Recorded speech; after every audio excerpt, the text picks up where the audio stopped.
Сережа, почитай что-нибудь. А можно на немецком? Пожалуйста. Kommt mit mir. Singt mit mir. Tanzt mit mir. Springt mit mir.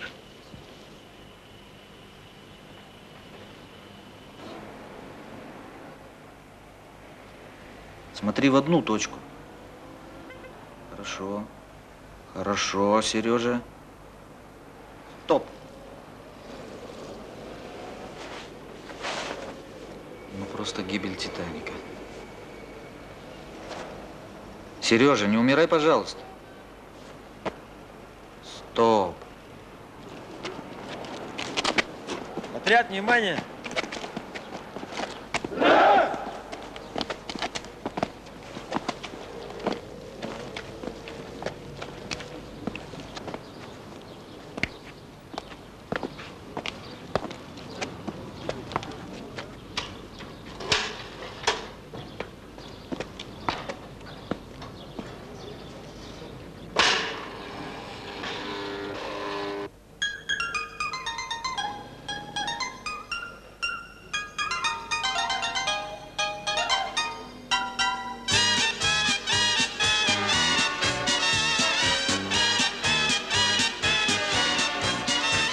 Вам эта песня будет как сюрприз. Она вас развлечет, даю вам слово. Может быть. Это же не закончен рисунок.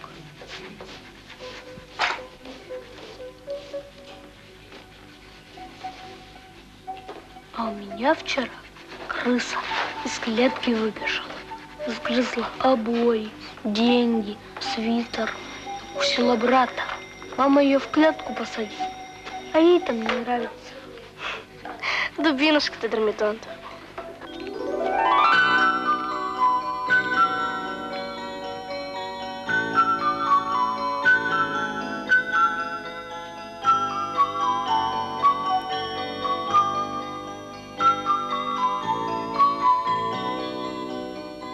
Что, неправду говорю? Трусиха, маменькина дочка. Вон хоть с лестницы спрыгни. Гера, Гера, не надо, Гера! Спрыгни, спрыгни, вон какие у тебя перышки. Не надо, пожалуйста, я слушаю эту дуру, не надо!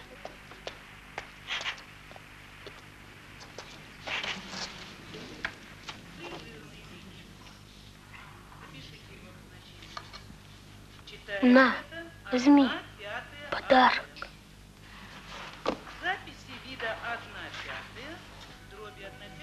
Спасибо. Унеси меня, ветер, туда, где течет голубая вода, где березы над речкой шумят, камыши над рекой шелестят. Унеси меня, ветер, туда, там, где церковь стоит без креста, заколочена наглухо дверь, и в нее не пробиться теперь. Унеси меня, ветер, туда, где знакомы сердцу места, где мой дом, где мой старый порог, где над крышей вьется дымок. Долго, долго я ветер просил, и совсем уже вышел из сил.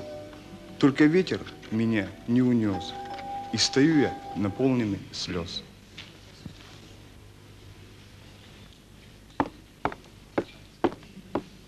А теперь пора представить одного из героев просмотренного вами фильма «Дом на качелях», автора стихов Коробейникова Сережу.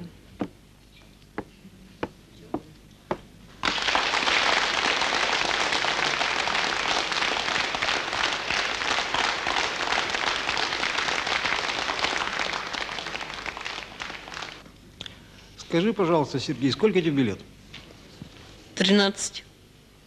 Ну, ты, в общем-то, еще маленький, а некоторые стихи у тебя попадаются взрослые, уже довольно-таки опытного взрослого человека. Как ты это объяснишь? Не знаю.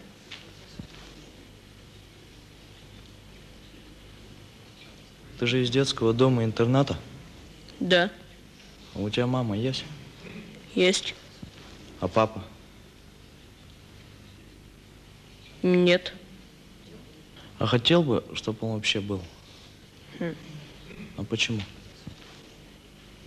Я привык быть с мамой.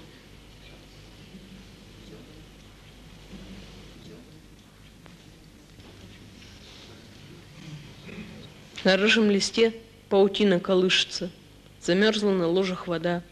Свежо и легко мне на улице дышится, стеною идут холода.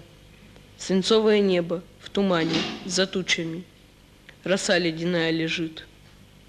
И сосны стремят вверх вершины могучие. Дорога куда-то бежит.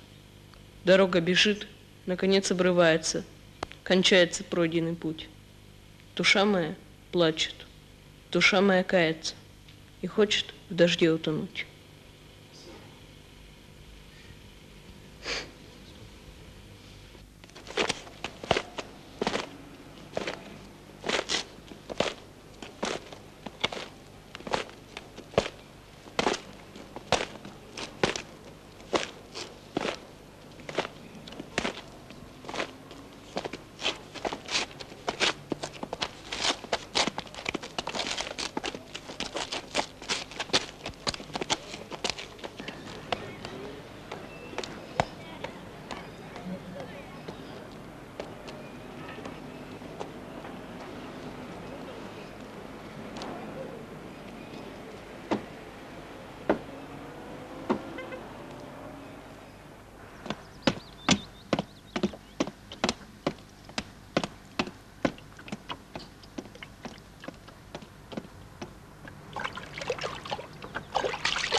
Тебе рыба-то понравилась вообще? Интересно же, да, вот? А чем рыбы кормятся? Рыба кормится специальным рыбным комбикормом. Вот. Есть специальные зимние корма, есть специальные летние корма. Есть для карпов. А весенние корма есть? Весенние? Или осенние? Ну, в принципе, и можно и весенние, и осенние сделать. Это зависит от температуры. Вот видел, как мы ее кормили? Как она бурлит вся и просит постоянно. Вот ей хоть постоянно давай, она будет кушать, кушать и расти, расти, расти. Тетя Лариса, они не заразные? Да нет, до сих пор еще никто не умер. Все нормально, все справки. Мы же также сдаем анализы, как любой человек. И рыба у нас все анализы сдает, проходит. Каждая рыба? Нет, не каждая. Выборочно. Мы тут уху едим. Хочешь ухи поесть? Нет. Не хочешь? Ну ладно. Ничего, как здоровье мамы? Хорошо. Все нормально? Нормально. Бабушка? Тоже. Не жалуется, да? Нет. Ну хорошо, замечательно.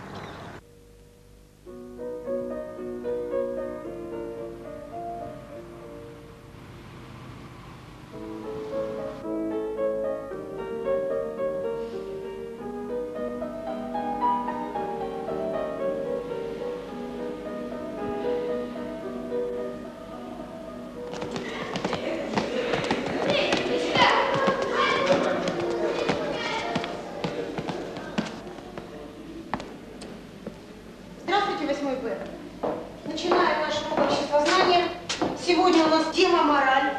Первый вопрос. Что же такое мораль? Слово пришло к нам из латинского, что в переводе означает нравственность. То есть это правила поведения, которые приняты в человеческом обществе и нарушать которые нельзя, но которые нигде, ни в каком законе не прописаны. Скажите мне, кто из вас знает такие стихи и продолжит. Крошка сын к отцу пришел и спросила кроха. Что такое хорошо, что такое плохо? Вот она мораль. Что такое хорошо, а что такое плохо? Что же у нас в обществе хорошо? Какое поведение людей оценивается на 5? Вежливость. Коробейников. Культура. Культура. 2. Еще. Порядочность. 3. Еще. Что приветствуется людьми? Давай, Сергей. Честность. Честность, конечно. Еще. Остальные включаемся. Искренность. Надо сюда добавить. Продолжай. Доброта. Согласна? Любовь, конечно. Что за картина? Кто знает? Мадонна. Кто автор Сикстинской Мадонны? Рафаэль. Мадонна держит ребенка на руках, а для счастья человечества не хватает всего лишь жизни одного маленького младенца. Но она приносит его, своего сына, в жертву ради всех людей. Скажите, моральный поступок или нет? Вот уже да, уже нет. Почему да? Моральный поступок. То есть правильный? Нет? Кто не согласен? Согласны вы или нет? Что? Ему будет плохо. Просто я не знаю. Это было бы очень аморально, что из-за одного ни в чем не повинного ребенка будет счастлив весь мир, вся планета. Мне кажется, это аморально, противозаконно. Еще я думаю, что лучше всего с другими странами быть в дружбе. И быть в дружбе между самими собой. Надо найти другой способ решения конфликта между государствами. Да. А не приносить ребенка в жертву. Да. Понятна твоя идея.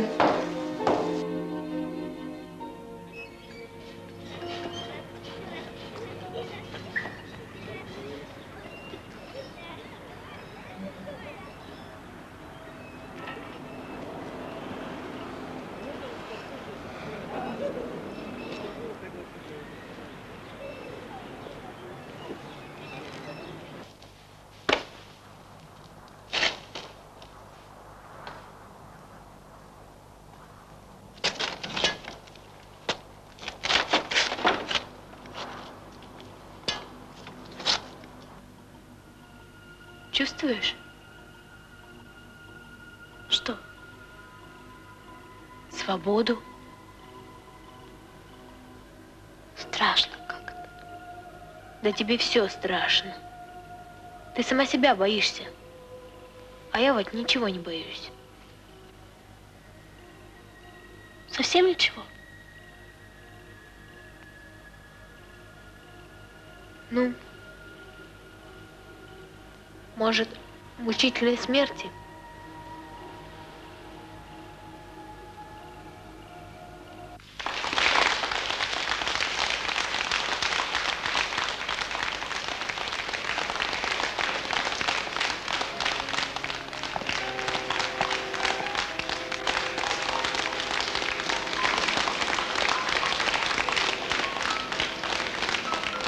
Жизнь наша быстро несется в круговороте планет.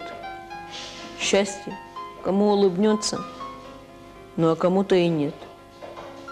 Злая фортуна смеется, ставя к виску пистолет. Кто-то устало прогнется, а кто-то, может, и нет. Завтра горячее солнце, завтра туманный рассвет. Кто-нибудь завтра проснется, а кто-то, может, и нет.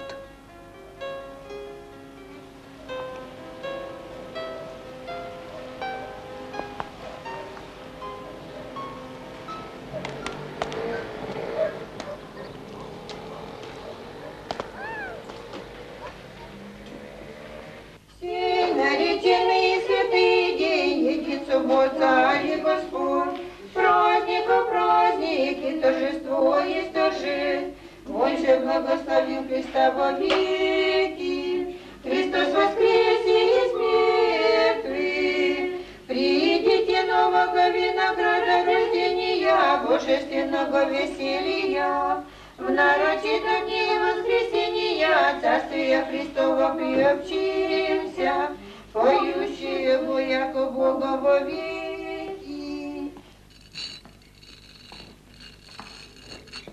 Господи, что сил множествующими, носи восстают на мя, носи глаголю души моей, не спасение ему в Бозе Его.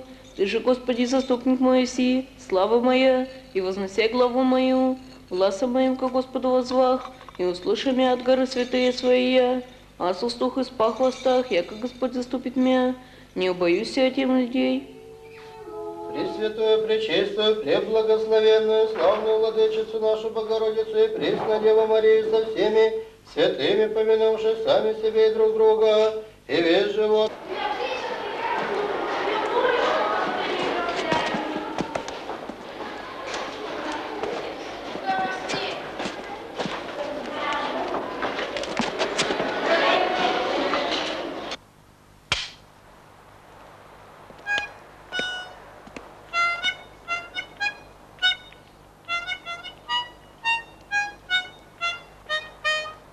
Что ты делаешь? Пана, Дай сюда. ты уверен, что это твоя, да? Да, уверен. Где я нашел? Здесь была. Дай сюда.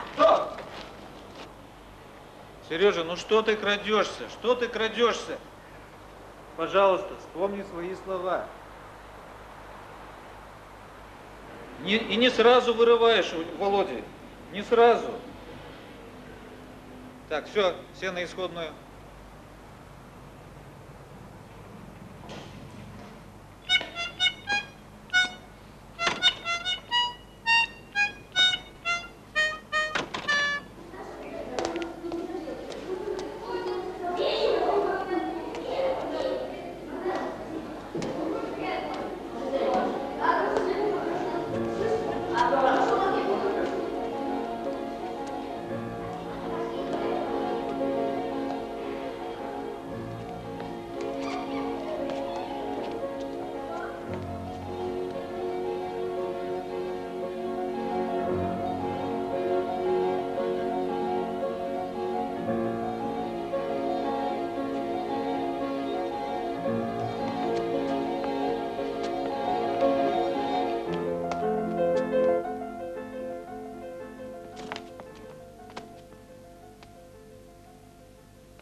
Они как птицы далеки, одни витают в облаках, другие вовсе не видны. А на дворе цветет весна, она в кого-то влюблена, а этот кто-то за окном сидит и видит день за днем, как за окном мелькают дни. Они как птицы далеки, одни витают в облаках, другие вовсе не видны. А на дворе цветет весна, она в кого-то влюблена, а этот кто-то за окном сидит и видит день за днем.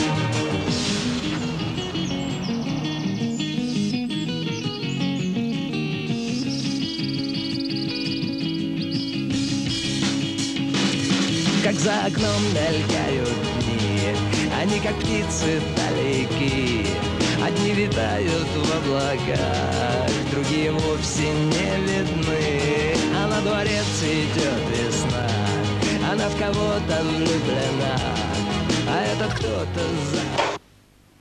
Что, не нравится? Нет. А почему? Мне нравится то, что для души. А это какая такая для души? Кому как?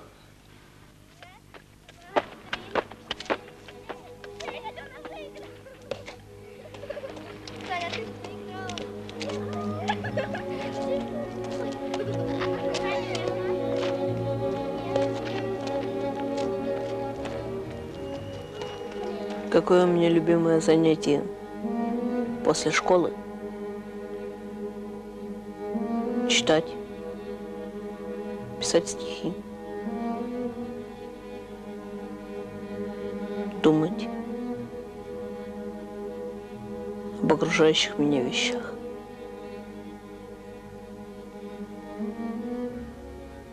Мечтать.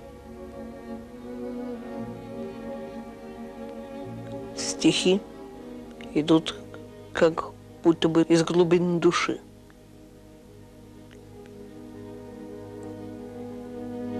У меня нет особого какого-то времени, когда бы они рождались.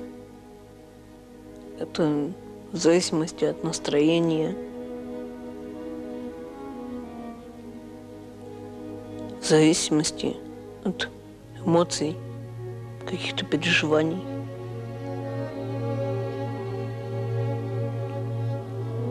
И погода, и времена года – все сказывается на моих стихах.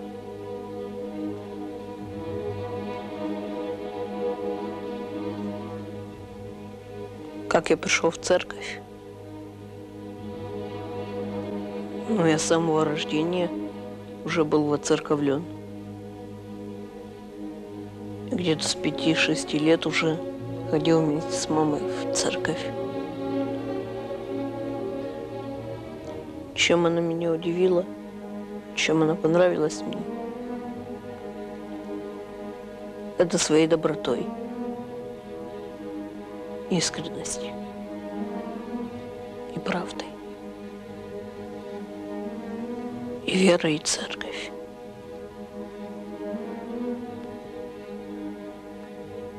Иван Сергеевич Шмелев, мой любимый автор. «Лето Господне». Эта книга, она о жизни. О жизни в дореволюционной России. Чем меня привлекает дореволюционная Россия? И если бы это было возможно, я бы, наверное, с радостью бы согласился пожить в том времени.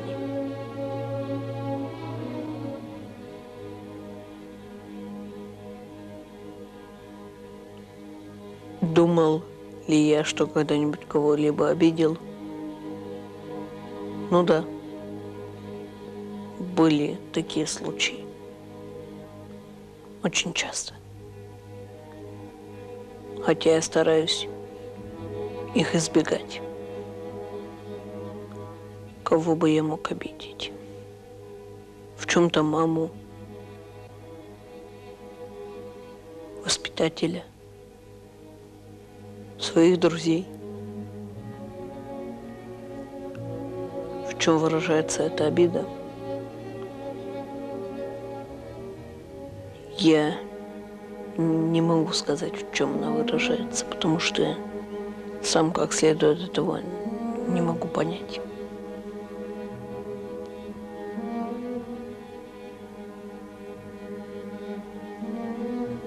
Сестренок у меня две. Две двоюродных сестры.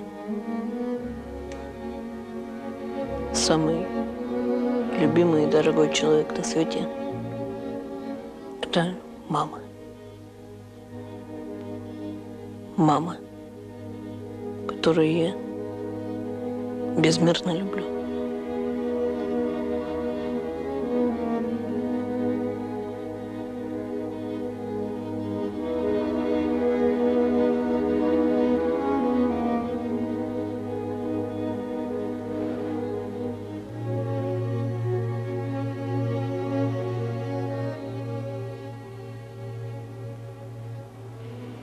Что я буду делать после школы?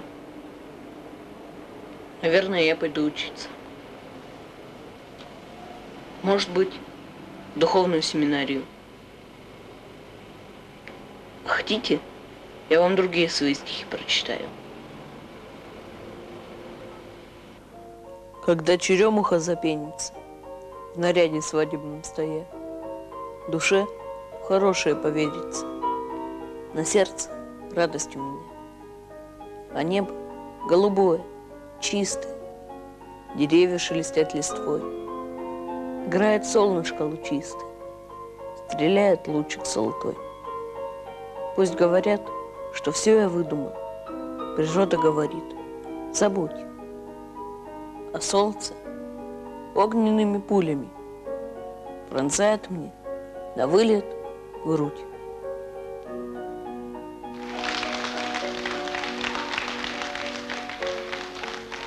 Сергей Коробейников, 13 лет. Стихи начал писать рано. Уже издано 2 сборника стихов. Снялся в 2 фильмах. Служит алтарщиком в церкви. Бабушка парализована. Мама инвалид. Отец отказался от Сергея. Сергей отказался от отца.